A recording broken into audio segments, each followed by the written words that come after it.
My practice is as president of the State Board of Education, is as a K12 education leader, and so my practice is in K12, where I work in Sacramento, but my research is in post-secondary education, and that avoids conflicts of interest with statements I make about K12 education. And so I will talk today about post-secondary education, and the real title of this I'm going to talk about in two parts. I'm going to talk first very briefly about college graduates and our problems there. And then I'm going to switch over to the more interesting topic for AI, which is the workforce, roughly ages 25 to 55, and address post-secondary education in its relationship to workforce, lifelong learning, and the life course. So I'm a real big expert on California, and so this is a deep dive into a particular state. The real topic of the real title, I think, would be California Post-Secondary System. Once a national model, is in trouble now, and probably more trouble in the future. It will only be exacerbated, I think, by the future of AI, which will further disrupt the workplace and call for further changes in higher education. So while we're only one state, our K-12 enrollment is larger than the 22 smallest states. And so we're a big one. And what happens here, I think, is interesting nationally as well. Our K-12 students, who are 91% in public schools, are 53% Hispanic, 25% white, 16% Asian, and the rest are African American, around 8 to 9%. So it is a unique society in the future, and it's part of our challenges as we go forward to educate all our pupils. So the initial part of this is drawn from the Public Policy Institute of California, who's written about college graduates, and I'm going to shift over more broadly after covering this. So we're in effect, when you look at California four-year post-secondary education, and you look at workforce retraining and training, demand equals supply in California by quite a bit. As you can see here, we're shortfall by most projections, including PPIC, which is an independent research organization, by a really astounding 1.1 million workers. And we're faced with two strong forces that are causing this, large and relatively well-educated baby boom cohort, and then the low completion rates. Our community college completion rates, meaning students who get anything. They get a certificate, they get an associate's degree, or they transfer. It's around maybe the high 20 to 30%. Wow. Completion. And our California State University, we have three of them in the Bay Area, San Francisco State, San Jose State, are two. Their completion rates after 6 years are somewhere between 55% and 60%. So there's an enormous amount of wastage in this system, and that's part of our problem. There's other parts I'll talk about. It's a distinctive state in that we have always relied heavily on community colleges, much above the national average. Community colleges have spread here widely and deeply, and much different than other states such as my home state, Pennsylvania, or New York or Massachusetts, where I also live. So you see we rank quite low in the high school graduates and quite high in the share that go to community colleges. And the combination there of low throughput from community college to four-year degrees, which is really our big problem, is the completion rates are too low.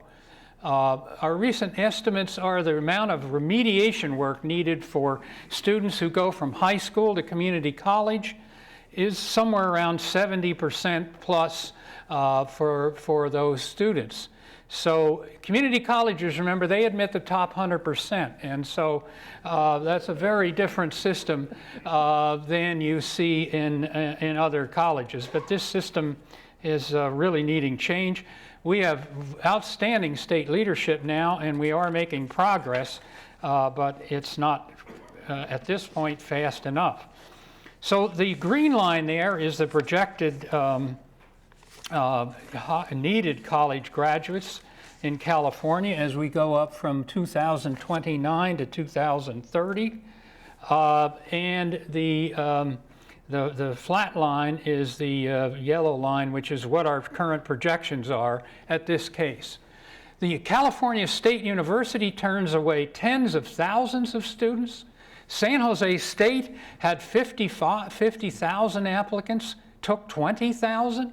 You don't think these places are selective. Long Beach State took 60,000 applications and took about 25% as well. So you're all of a sudden seeing excess demand. The Bay Area has 7.3 million people.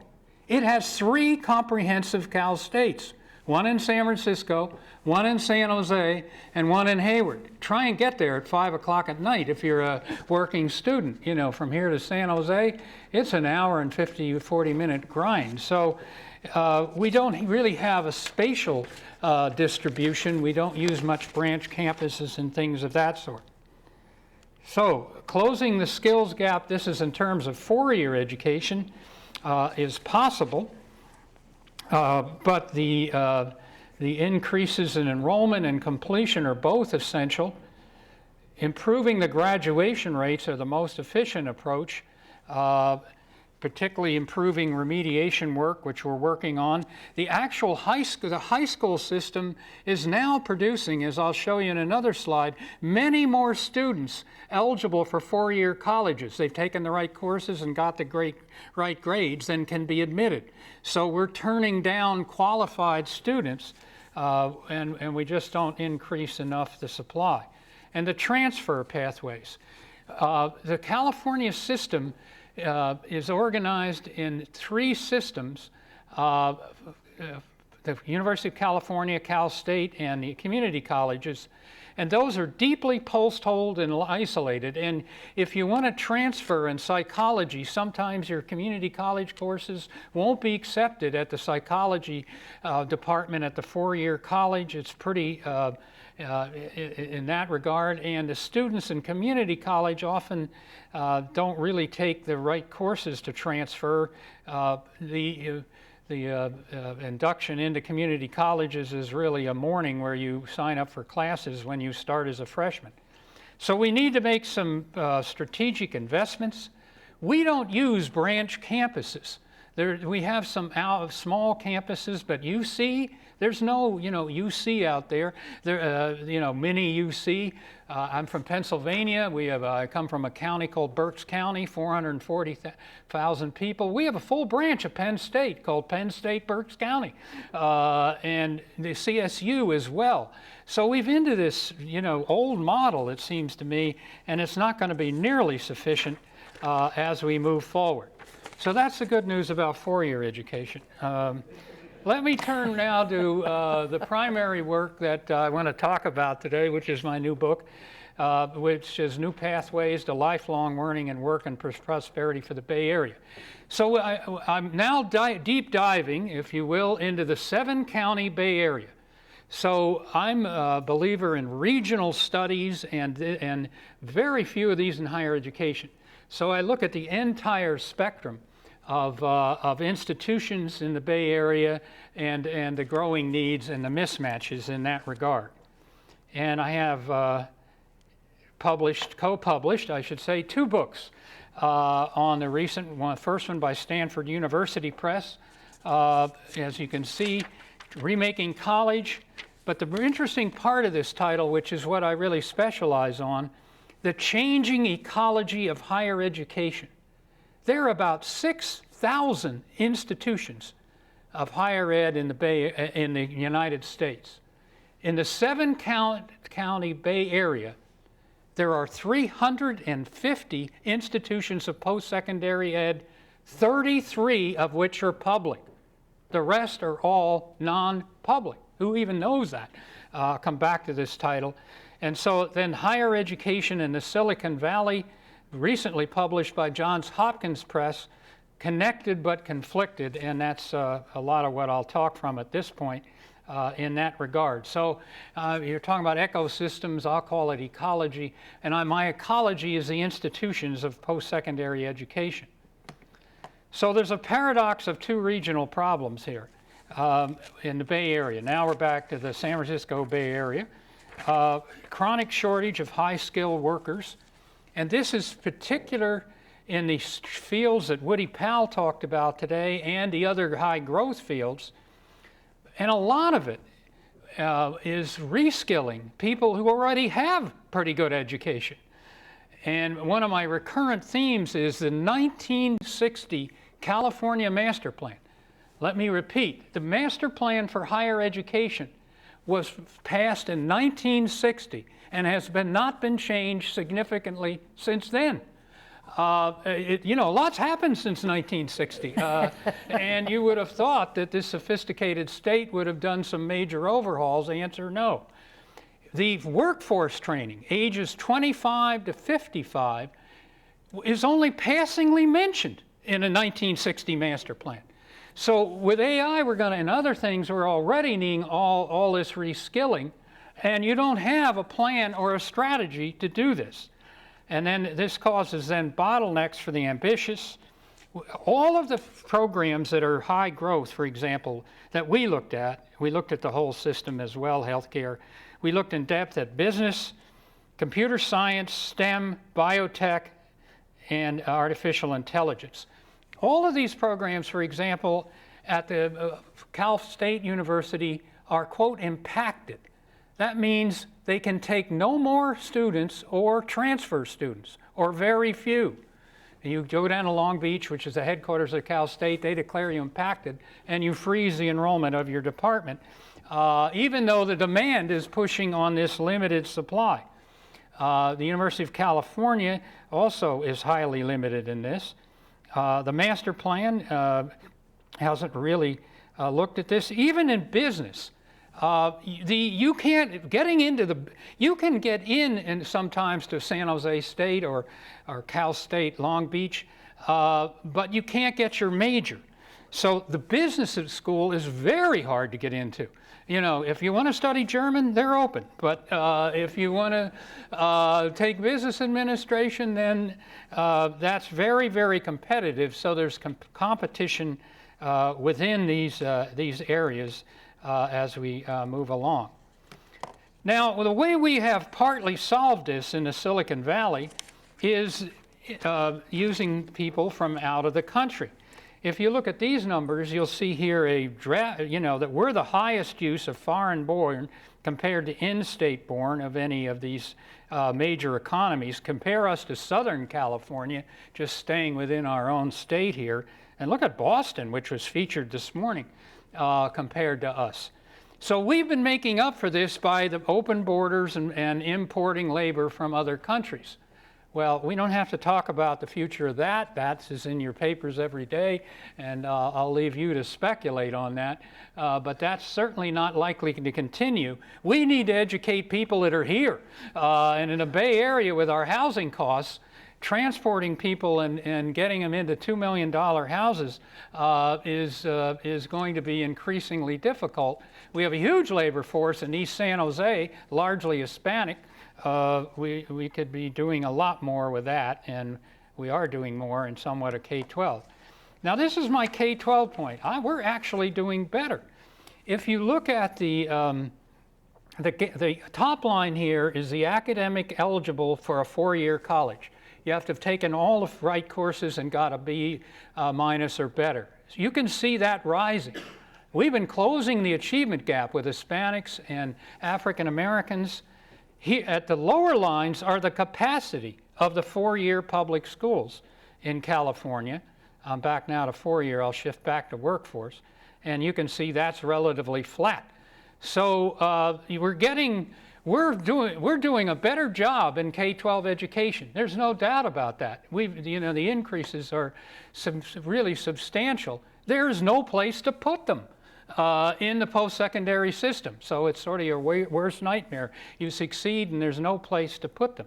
And I know there's a debate among certain political groups about the worthiness of the four-year education, but our low-income particular students of color, their parents overwhelmingly want four-year post-secondary. 80% aspire to this. So partly is we're doing a job, a better job, but partly we have a rising expectations.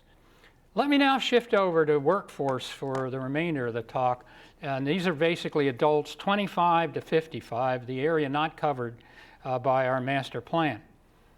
So we have programs from the federal government and the state government called workforce development. These are people that are out of jobs and need retraining. And there's one down here in Sunnyvale, our local one. And of this group that's in between employment and struggling, in that regard, a majority, it's really more than 60% already have a four-year degree. So the four-year degree is no inoculation. I don't think any state has set up its system for what I'm going to call reskilling people that already have decent skills, including a high-quality community college certificate or some kind of health employment. So the whole infrastructure of what I'm calling life course education over your whole lifetime, that's really not met and not well designed at this point, and not a hell of a lot of people thinking about it, except adding to the community college system, which could help, but is not the be-all and end-all.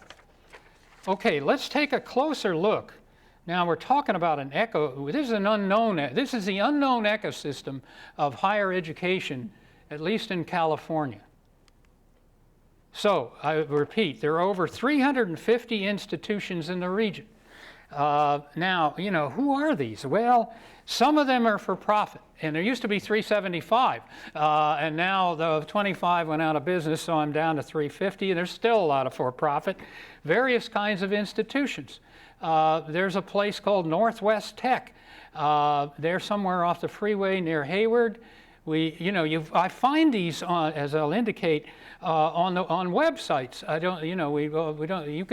You can start. We had something called Trump University. You can start an institution. And this table could be a university in California, and you get a business license from the Department of Commerce. It's like opening a hot dog stand or something, and then you can say accredited by the state of California at the bottom of your university. So, Northwest Technical, there they are. We didn't know who they were, so we called up. They teach only in Mandarin. I have a Mandarin speaker on my staff. We talk with them. It's all people that come in from overseas, take tech courses in Mandarin. They go into a, quote, 2-year internship, which is allowed after you finish your program, and then they get lost in the economy somewhere. And I'm sure helping our economy in this regard. So there are lots of them out there. There's numerous art institutes. There are out of state. Go down 280. Okay, University of San Francisco's down there. Carnegie Mellon's there. Just opening in Gilroy last year. Northeastern University of Boston. There's Georgia Tech. They're smelling, too much demand, no supply. We're coming in. There's also just a lot of, we include truck driver schools, beauty colleges, everything here in our institutions, but they're part of the ecosystem when you look at it. Numerous specialized health training institutions. When I go to the doctor, there's 4 people that see me before the doctor, and they're all short of a 4-year education. They're all, quote, medical technicians. So, there are just a lot of people servicing these institutions. Now, the unknown ecosystem, of the 350, only 119 are accredited and reported on IPEDS data. IPEDS is a national database for higher ed. It's supposed to include all institutions, and of that, 32 are publics in that regard. And all the for-profits operate through, as I said, the Department of Consumer Affairs and the Department of Commerce, and they're not exactly looking closely at what kind of education you're doing in that regard. We also have out there new things like boot camps, online providers. I'm not even counting Arizona State and other institutions which are beaming online into the Bay Area. I couldn't get anything on that. And new startups. Seems in San Francisco there's an art institute at every crossroads. What they're doing, I don't know. But with their graduates, but that leads to my last point. Neither the job seekers nor the employers can judge the quality of educational offerings and credentials. So you have the Wild West out there of all these institutions. They advertise and they draw in students, and we know almost nothing about them in terms of how they exist and that sort of thing. Another point on these limited data systems. Basically, the federal government captures schools receiving federal funds. These mean you can give out student loans and so on, but a lot of these institutions don't participate in those loan programs, so we don't know about that. And the data systems don't match. I know a lot about education suppliers. You know, I've chased it all down. What I don't know is what the demands are and what the matches are between these education institution suppliers and what they're really offering and how it meshes. So the dark continent is really where, if we've got a shortage in medical technicians, you know, who's preparing them, what kind of things are doing, where are the labor markets imbalanced?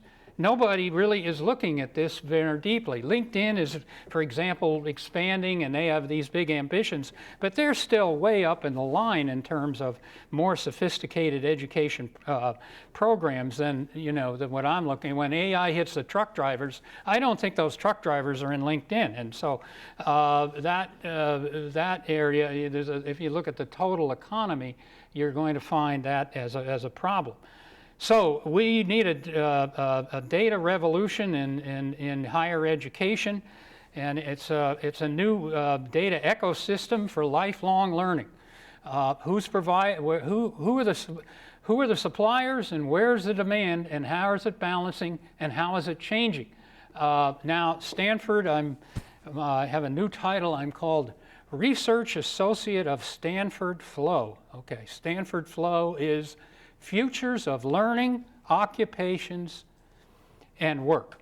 And so this is a really underdeveloped area in higher education. And there's very few people working in this domain. Most people work on, the usual, the post-secondary, the ones in the federal database, and not on this world out there that I'm talking about. So, constraints of current solution models. Uncertainty at the federal level. We probably all read about the tax bill and what is in higher education. It has 5 different places it cuts student aid or work study in order to fund other parts of the tax bill. The Secretary of Education, Betsy DeVos, has opened up again for profit. They're in business. Her third highest appointee used to run a for-profit operation that got in major trouble with the federal government. So the Wild West is open, and they will be back in California, known as an easy place to do business. So there's going to be an expansion of those. And the administration's talking about apprenticeships. But that's, an older labor market model. I think, I don't know that when you're 35 and 40 and AI took away your job, you're going to be an apprentice somehow. And so that, again, it's a lot of, there's the thinking in higher ed is just way behind what the theme of this conference in this regard. Most education policy, and I would add education research, is focused on those under 25. That's a quarter of your working lifetime for these people. I started off with that perspective, so the other ages are badly needed. And the technical workforce needs are regionally specific. I don't think you can understand this by looking at the whole country and sitting in D.C. I think you have to get down and deep and dirty. And we get into the regions. There are 3 regions in the sub areas of the Bay Area. There's basically the peninsula with Santa Clara, San Mateo, and counties, and then over through the East Bay to roughly 92. And then you've got that separate East Bay economy over there out of Oakland and through parts of Contra Costa County. That's very much into logistics, the port, a different economy, and then you have San Francisco, and God knows what that is anymore, but it's changing like mad, but in those terms. But we drill down into the sub-regions, so I think even the Bay Area is too big an area. And then the current spatial mismatch between the location of the schools and population growth. Okay, one of our leading counties of growth is Contra Costa County. That's as you go up 80, you exit Berkeley and El Cerrito, and then you're in Contra Costa County till you get roughly to Vacaville. That area is growing dramatically. They have no 4-year comprehensive public college. No 4-year public college of any type. 1.2 million people and growing. The only 4-year university up there is John F. Kennedy University. I don't know much about it or how it relates to the ex-president, but that's Contra Costa County. Moreover, the growth in Contra Costa County is towards the southeast. And the community colleges are up along Route 80, up in the north, where they've traditionally been. So when on K12, when people move to southeastern Contra Costa County, we put schools in there. You don't say, well, you're here, we haven't gotten around to you, you got to stay at home. But higher ed, they don't move very fast. So in closing, part of what we do in the book is look at the academic culture of the college university system dominated by system organization, meaning you're part of Cal State or UC, looking at how fast the faculty and how much control the faculty and employees have, and how slowly moving this thing is compared to the economy. And I'll close with a comment that the former president of San Jose State University said to me in our interviews, but just before he left to go back to his native Afghanistan. I think he found that an easier place to work. He said about San Jose State, I struggle to change this institution incrementally. The economy changes exponentially. And so that is the conflicted but connected. San Jose State is a wonderful institution, produces 600 engineers. I mean, it really does a good job, but it is really struggling to keep up and underfinanced and cannot keep up with enrollment. So you better have somebody, give you a better message. I'm glad I was today, don't want to end on this. So anyway, I'm on it and we're working on it. I have advised Governor Brown in education since 1974. And today's headline was we're opening up a community college, statewide, community college, all online. Why did it take till 2017 for California, a leader in community colleges, to get a statewide online community college? That's another talk about how slow it is to change academic culture versus the economy. So that mismatch, I think you need to think about, and AI will reinforce this. Thank you for your attention.